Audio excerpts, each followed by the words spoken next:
आप सभी को मेरा नमस्कार। तो दोस्तों, आज मैं आपके लिए बैकुंठ चतुर्दशी में सुनी जाने वाली गणेश जी महाराज और एक बुढ़िया माई की कहानी लेकर आई हूँ। तो प्रेम से बोलिए गणेश जी महाराज की जय हो। दोस्तों, एक बार गणेश जी महाराज धरती लोक पर भ्रमण करने को निकले।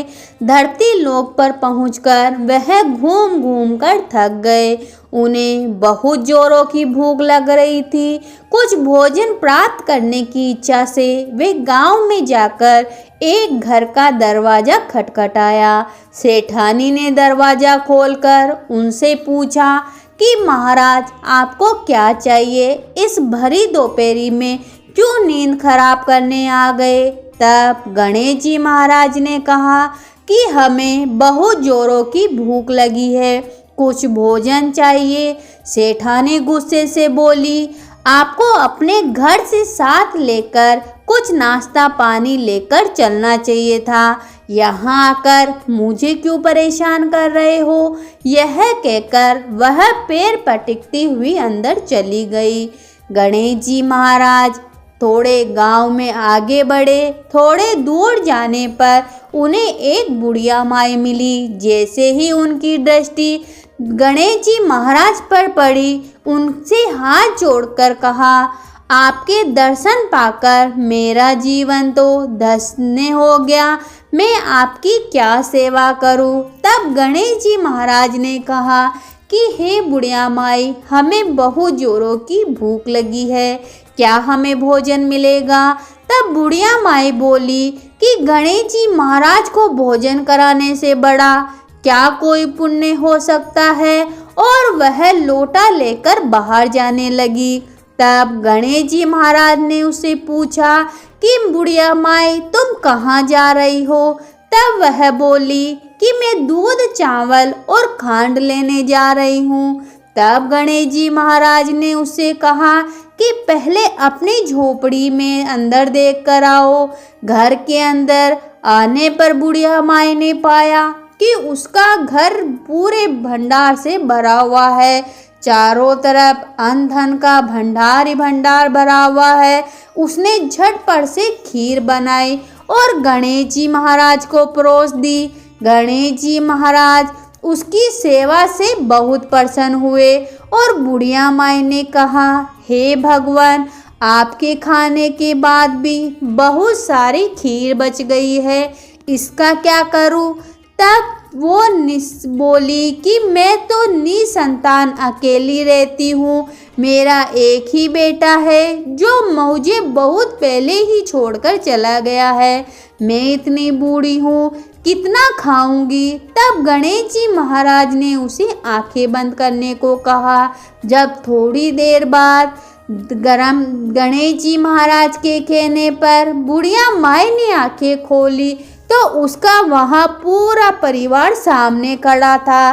बेटे, बहू, पोते पोतिए, उनको सबको देखकर बुढ़िया माई की आंखें भर गई और वह गणेश जी महाराज का धन्यवाद करने लगी कि प्रभु, मेरी एक ही और समस्या है, इतने सारे लोगों को इतनी छोटी सी झोपड़ी में कहाँ रखूंगी?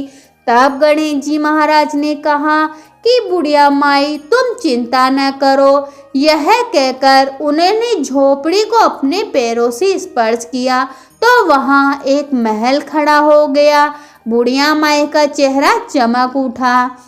उसने निश्चय किया कि वह खीर का प्रसाद सबको बांटेगी। बांटते बांटते वह उसी सेठानी के घर जा पहुंची जहां गणेश जी महाराज पहले ही गए हुए थे। सेठानी ने बाहर आकर बुढ़िया माई के हाथ में खीर देखी तो हैरान हो गई और बोली कि बुढ़िया माई, तेरे पास तो खीर कहाँ से आए?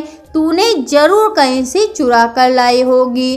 तेरे पास तो खाने को रोटी भी नहीं है और तू आज खीर लेकर आई है। तब बुढ़िया माई ने कहा, मेरी कुटिया में गणेश जी महाराज पधारे हैं, उन्हीं की कृपा से आज मेरे पास सब कुछ है। सेठानी ने कहा, मैंने तो उन्हें नौटंकी वाला समझकर बिना भोजन कराए ही भगा दिया, इसका यह अर्थ हुआ जो मेरे भाग्य का था वह तुझे मिल रहा है।